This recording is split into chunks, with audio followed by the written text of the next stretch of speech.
नमस्कार छात्रों। तो छात्रों, आज हम पढ़ेंगे क्लास 7 बसंत भाग 2 कंठ के कुछ प्रश्नों के उत्तर।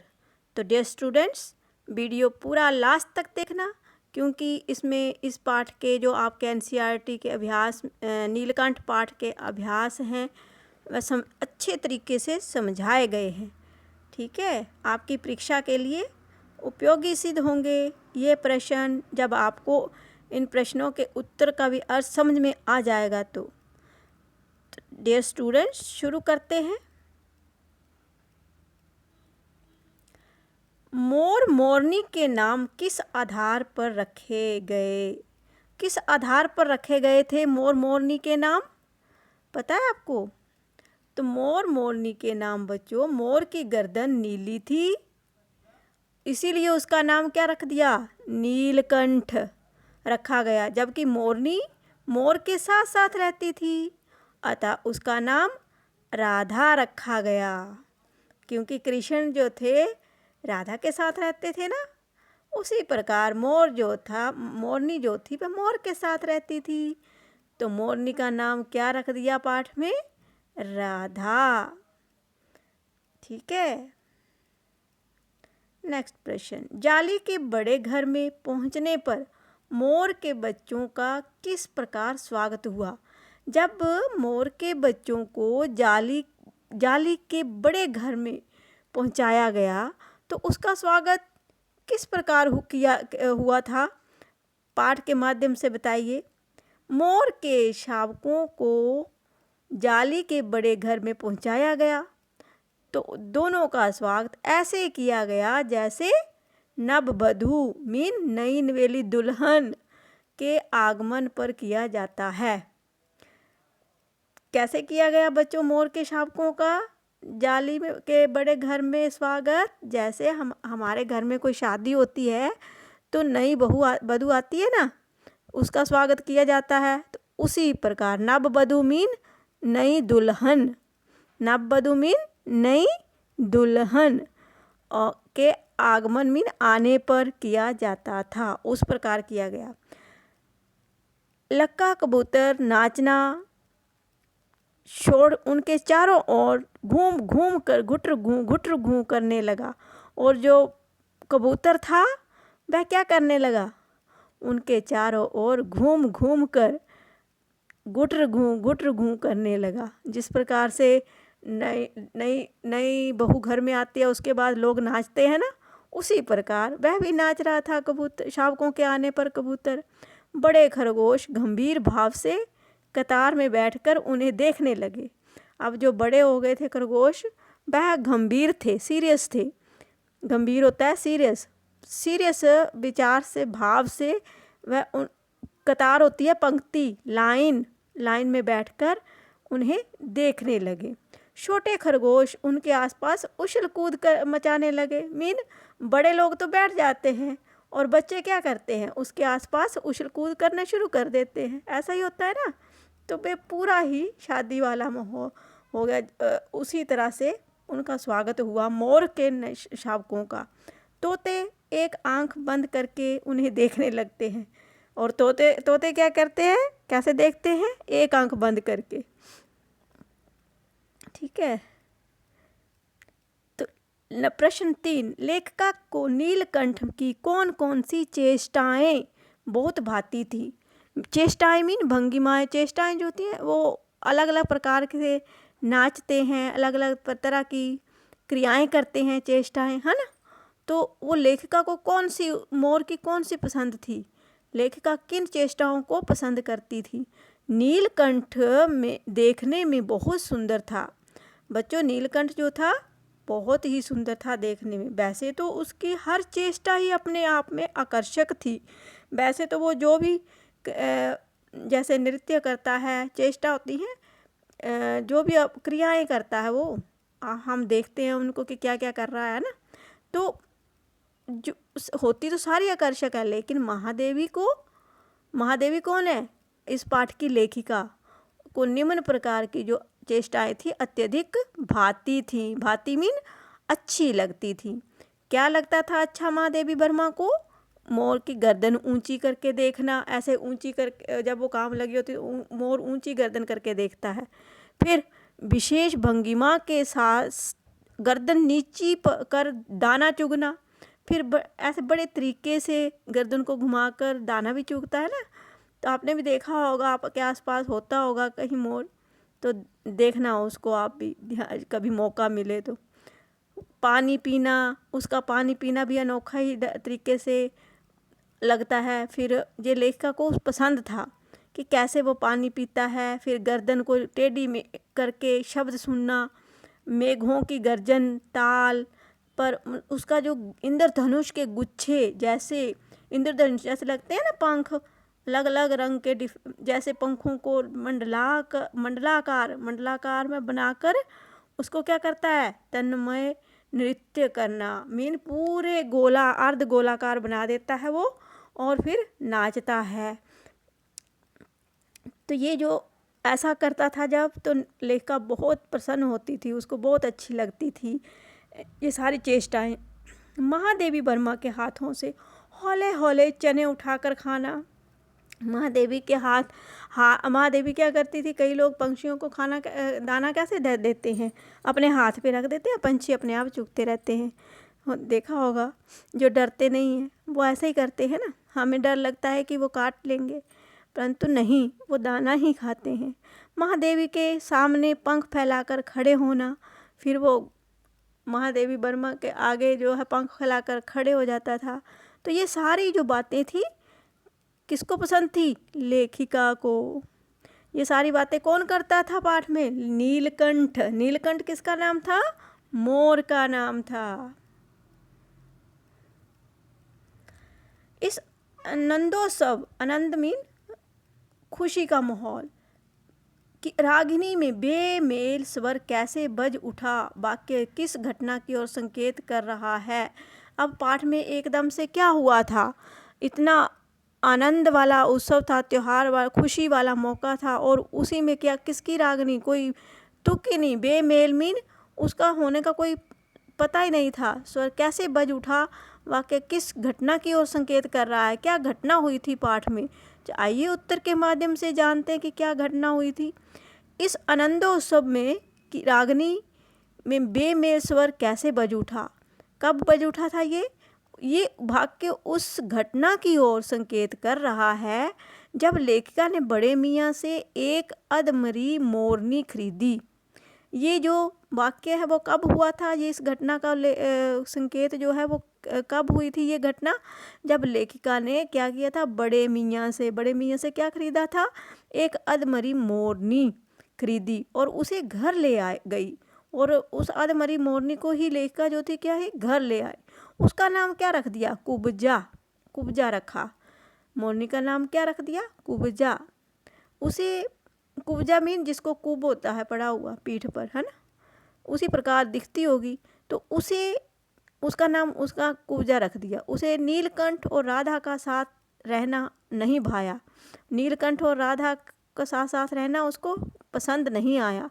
वह नीलकंठ के साथ रहना चाहती थी, जबकि नीलकंठ उससे दूर भागता था। वह जो है, मैं नीलकंठ के साथ रहना चाहती थी, परंतु नीलकंठ जो क्या था, उससे दूर भागता था। कुब्जा ने राधा के अंडे तोड़ कर बिखेर दिए। अब कुब्जा ने क्या किया कि राधा के अंडे जो थे वह बिखेर कर तोड़ दिए। उससे नीलकंठ की प्रसन्नता का अंत हो गया। अब नीलकंठ की जो प्रसन्नता थी, खुशी थी, जब उसके राधा के अंडे थे तो वो खुश होता था, परंतु नीलकंठ खुशी जो थी वहाँ पर ख़त्म हो गई जब कुब्जा ने क्या किया, उसके अंडे, राधा के अंडों को तोड़ दिया। तो क्योंकि राधा से दूरी बढ़ गई थी, अब राधा के पास नहीं जाता था वो। कुब्जा ने नीलकंठ के शांतिपूर्ण जीवन में ऐसा कोलाहल होता है बच्चों, शोर, ऐसा कोलाहल मचाया, ऐसा शोर मचाया कि बेचारे नीलकंठ का अंत ही हो गया। अब वो ख़त्म ही हो गया, नीलकंठ ख़त्म ही हो गया, अंत हो गया उसका। ऐसा कोलाहल, ऐसा शोर मचाया कुब्जा ने आकर कि राधा और नीलकंठ को इकट्ठे रहने नहीं दिया। क्यों नहीं रहने दिया, क्योंकि जब राधा के अंडे ही उसने तोड़ दिए तो अब नीलकंठ वहाँ जाता ही नहीं था। तो उसका अंत हो गया।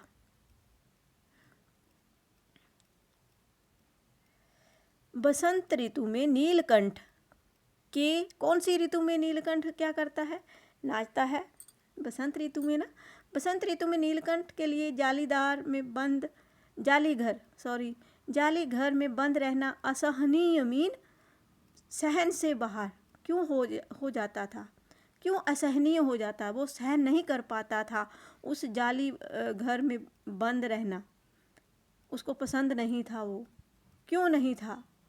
क्योंकि जब बसंत ऋतु में जब आम के वृक्ष सुनहली मंजरियों से लद जाते हैं, बसंत के दिनों में क्या होता है बच्चों कि वृक्षों पर नए नए पत्ते आते हैं ना, पतझड़ के बाद बसंत आती है तब। तो आम के वृक्षों पर क्या होता है, फूल आते हैं, आप बोलते होंगे ये सुनहली मंजरियों से लद जाते थे, मिनकुर। और अशोक के वृक्ष जो थे नए पत्तों में भंग जाते थे, जो नए पत्ते आ जाते हैं अशोक के पेड़ों पर, तब नीलकंठ जाली घर में अस्थिर हो जाता था। अस्थिर मीन ऐसे इधर उधर उछलता था, मीन वो अंदर रहना पसंद नहीं करता था।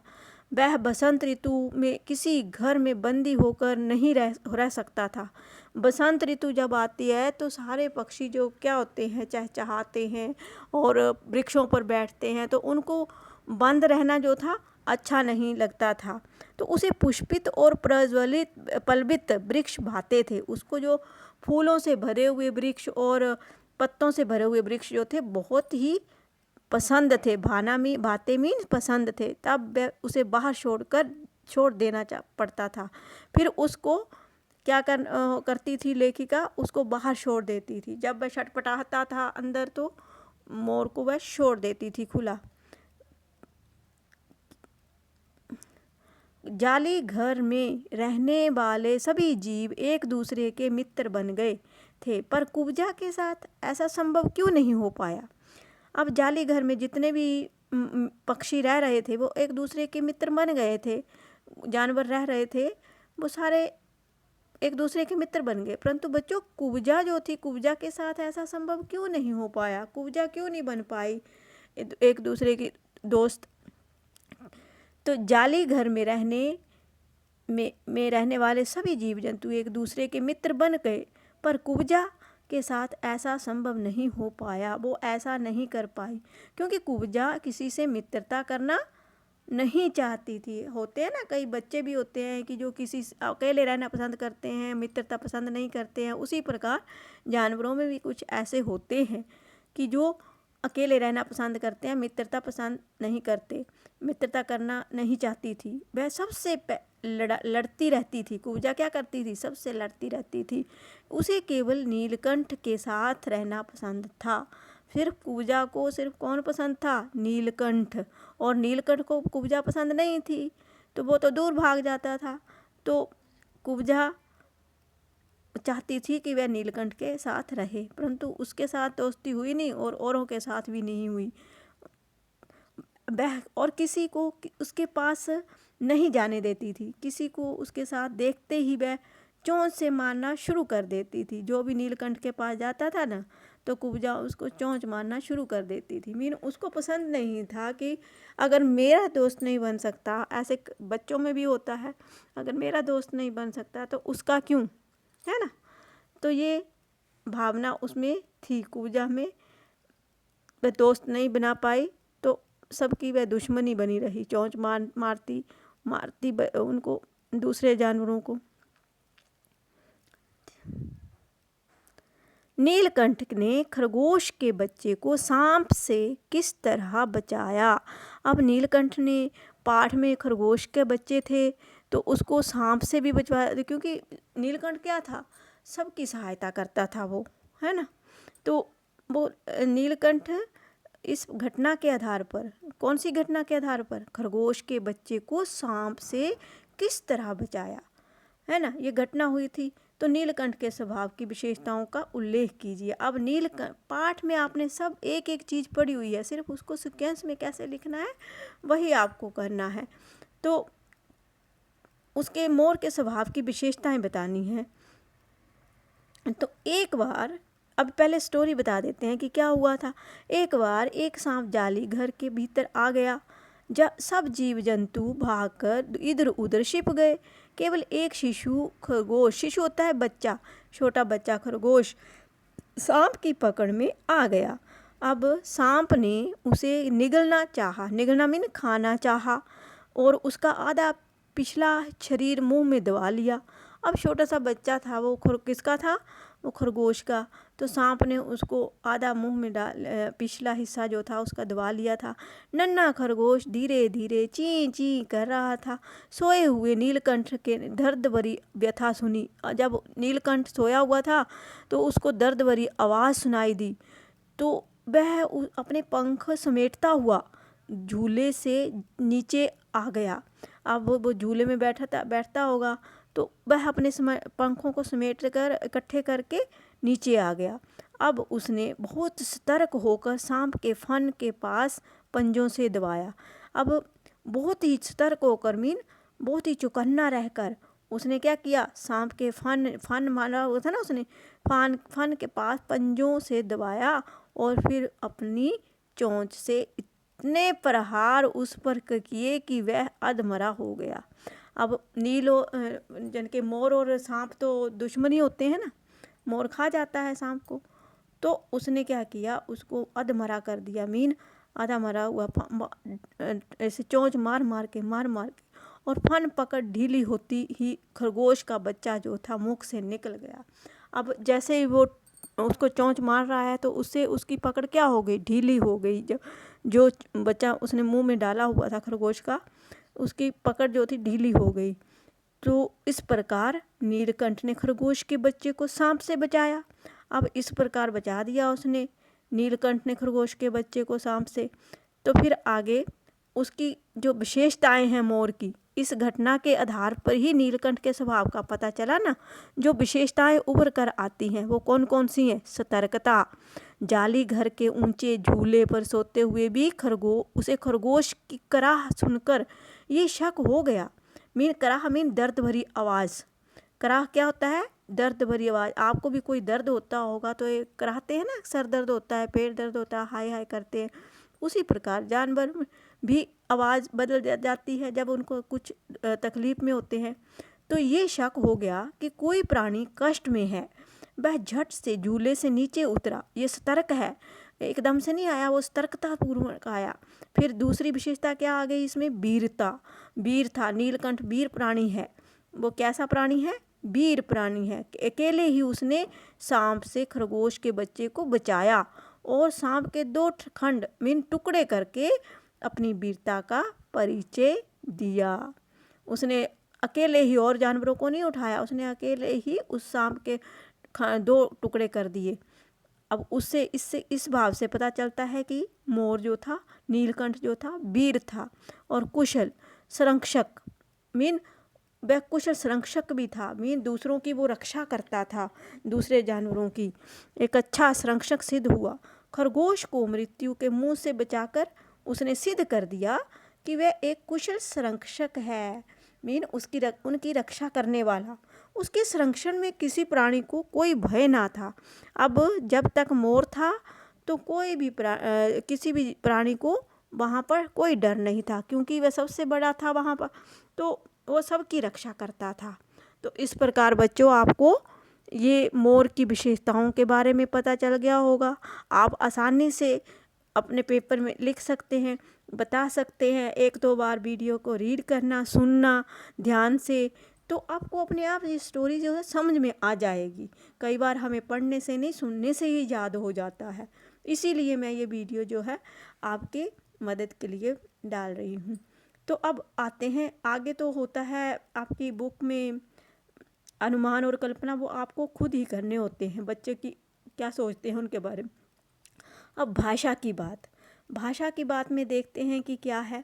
भाषा की बात में प्रश्न नंबर 1 है, रूप शब्द से कुरूप, रूप शब्द से क्या बनता है, कुरूप, स्वरूप, साउंड आ रही है ना, बहुरूप आदि शब्द बनते हैं।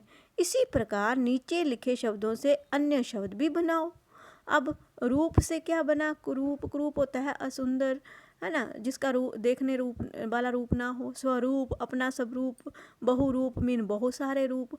इससे कितने शब्द बन गए रूप शब्द से, है ना। उसी प्रकार नीचे लिखे शब्द जो हैं उनसे भी बनाने हैं। गंध, गंध क्या होती है, जैसे स्मेल, सुगंध, है ना, अच्छी गंध। रंग, फल, ज्ञान, ये सारे आपको आते हैं। अब उत्तर इनके जान लेते हैं, है ना। गंध का क्या बनेगा, सुगंध, दुर्गंध, गंधहीन। 3 शब्द बन गए ना गंध से। गंध का मतलब क्या होता है, सुगंध मीन अच्छी सुगंध। दुर्गंध बुरी बुरी यानी कि बदबू। दुर्गंध बदबू को बोलेंगे ना। गंधहीन जिसकी कोई भी स्मेल नहीं होती, कोई भी गंध नहीं होती, है ना, वो गंधहीन होता है। रंग, रंगना, रंग से बनता है रंगना, किसी चीज़ को रंगना। और रंगीला, रंगीला व्यक्ति भी होता है, रंगीला कुछ भी हो सकता है। ये शब्द कहीं भी प्रयोग किए जा सकते हैं। नौ रंग मीन 9 रंग, है ना। रंग रंग शब्द के लग रहा है इसके साथ, तो ये बना रंग से। फल, सफल, सफल मीन सक्सेस, आप सफल हो गए, है ना। फलदार, फलदार मीन फलदार पौधे, फल देने वाले, है ना। फलित, फलित फले हुए, फलों से भरे हुए। ये ज्ञान, ज्ञान से अज्ञान, अज्ञान मीन कि आपको इसके बारे में कोई नॉलेज नहीं है, अज्ञानी हो। ज्ञानवान, बुद्धिमान, जिसको ज़्यादा ज्ञान हो उसको क्या बोलते हैं, ज्ञानवान। अज्ञानी मीन जिसको उसके बारे में पता ना हो, ज्ञान ना हो किसी चीज़ के बारे में, वह कौन होता है, अज्ञानी। तो ये थे भाषा की बात, पहला प्रश्न। अब नेक्स्ट देखते हैं प्रश्न नंबर 2। प्रश्न नंबर 2 आप पढ़िए अपनी पुस्तक में, ये सारा ही पुस्तक में है आपकी, कि विस्मयाभिभूत शब्द विस्मय और अभिभूत 2 शब्दों के योग से बना है। अब आप थोड़ा सा पता भी चल गया होगा कि जब 2 शब्दों के योग से क्या बोलते हैं उसको, संधि। जब 2 शब्दों का मेल होता है तो उसको क्या बोलते हैं, हम ग्रामर की भाषा में संधि बोलते हैं। तो यहाँ पर उसने बताया है कि विस्मयाभिभूत शब्द जो है विस्मय और अभिभूत 2 शब्दों के योग से बना है। इसमें विस्मय के य के साथ अभिभूत के अ के मिलने या हो गया है। क्या क्या मिला है, अ और य। विस्मय का लास्ट शब्द अंतिम वर्ण और अभिभूत का पहला वर्ण, क्या दोनों मिले तो क्या बन गया, या। तो अ आदि वर्ण हैं, ये सभी वर्ण ध्वनियों में व्याप्त हैं, मीन ध्वनि के रूप में हमें सुनाई देते हैं, व्याप्त हैं, है ना। व्यंजन वर्गों में इसके योग की स्पष्ट रूप से देखा जा सकता है। अब व्यंजन के रूप में इसके योग को स्पष्ट रूप में देख सकते हैं हम, जैसे क धन, क धन अ, क्या बना, क। क्योंकि बच्चों स्वर जो होते हैं, व्यंजन जो होते हैं बिना स्वर के नहीं बोले जाते, है ना। स्वर की साउंड आती है ना, क अ की साउंड आ रही है, ख अ की साउंड आ रही है। तो ये जो होते हैं व्यंजन, जो ध्वनियाँ होती हैं वह स्वरों की सहायता से बोली जाती हैं। अ की मात्रा के चिन्ह से आप परिचित हैं। अ की मात्रा जो होती है वो आप जानते हैं। अ की भांति किसी शब्द में आ के भी जुड़ने से आकार की मात्रा ही लगती है ना। और जैसे मंडल, धन, आकार, तो यहाँ पर ल धन आ को मिलाकर क्या बन गया, ला। आ की मात्रा है ना, तो क्या बन जाएगा, ये जब संधि का एक विच्छेद होता है, एक संधि होती है, ये संधि हो जाएगी तो मंडलाकार। मंडल धन आकार, अ लुप्त हो गया है ना, तो या आ की मात्रा के रूप में आ गया मंडलाकार। मंडल और आकार, मंडल आकार की संधि करने पर, जोड़ने पर मंडलाकार शब्द बनता है। और मंडलाकार शब्द का विग्रह करने पर, विग्रह होता है तोड़ने पर। 2 प्रकार के होते हैं ना, एक बार संधि करते हैं, दूसरी बार विग्रह करते हैं हम। दो तरीके से प्रश्न पूछता है एग्जाम में। तो कुछ भी आ सकता है आपको। मंडल और आकार दोनों अलग होते हैं जब विग्रह करते हैं हम उनका। तो कुछ शब्द ये देखो आपकी बुक में नीचे दिए गए हैं, शब्दों के संधि विग्रह कीजिए। अब संधि विग्रह किसका करना है? संधि विग्रह दिया गया है तो संधि करनी है, और संधि दी गई है तो विग्रह करना है। ठीक है, शब्द दिया गया है तो उसका विग्रह करना है। यहाँ पर क्या किया है? विग्रह किया गया है तो इसको संधि करनी है, मीन जोड़ना है उसको। नील धन आव से क्या बनेगा? आ की मात्रा नीलाभ, नीलाभ बन जाएगा। ध्यान से देखना है, इनको प्रश्न आपको एग्जाम में जरूर आएंगे ये। नव धन आगंतुक, यहाँ आ की मात्रा का लोप होकर जो आ की मात्रा होती है ब के साथ लग जाएगी तो क्या बना जाएगा? नवागंतुक। नवागंतुक, आ की साउंड आ रही है ना बीच में, तो यही होती है बच्चों संधि। इसको ध्यान से पढ़ना, आपको ज़िंदगी भर भूलनी नहीं चाहिए, क्योंकि ये हर एग्ज़ाम में पूछी जाती है। विग्रह, अब विग्रह करके, अब सिंहासन दिया गया है, अब आपको करना है, आप भी करके देखिए। सिंह प्लस सिंह धन आसन, आ की मात्रा लगी है ना ह के साथ, तो क्या बन जाएगा? सिंह धन आसन मेघाच्छन। अब हाफ वर्ड भी है इसमें, है ना, तो च और श के मिलाने से च बन जाता है। मेघाशन, मेघा, मेघा आ की मात्रा है ना, तो मेघ, मेघा किससे बना है? मेघ शब्द से। मेघ धन आच्छन्न, मेघ धन आच्छन्न। तो ये थे संधि विग्रह और संधि के प्रश्न के उत्तर, ग्रामर के भाषा की बात। बच्चों ये मेरा छोटा सा प्रयास आपको कैसा लगा? और एक स्पेशल वीडियो भी संधि का मैं डाल दूंगी। ग्रामर मेरा साथ साथ में चला हुआ है, अभी थोड़ा टाइम कम है मेरे पास, तो मैं ये डालती रहती हूँ ग्रामर के वीडियो। मैंने MCQ प्रश्न, संज्ञा, सर्वनाम, ये सब डाले हुए हैं, अभी आगे डालने हैं भविष्य में, आपके 8th क्लास तक हो जाएंगे।